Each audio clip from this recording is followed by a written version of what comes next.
Hey guys, I'm Fred, ang Persay Charmer ng Albay. My nickname growing up is Fred po.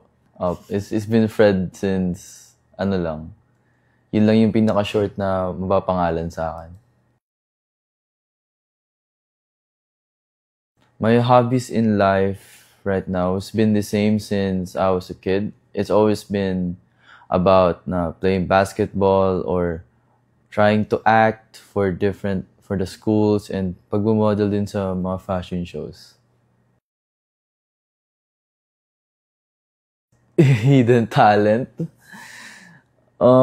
Siguro, di ko rin nga po alam kung ano yung hidden talent ko. Yun nga rin po yung parang hinahanap ko din until now.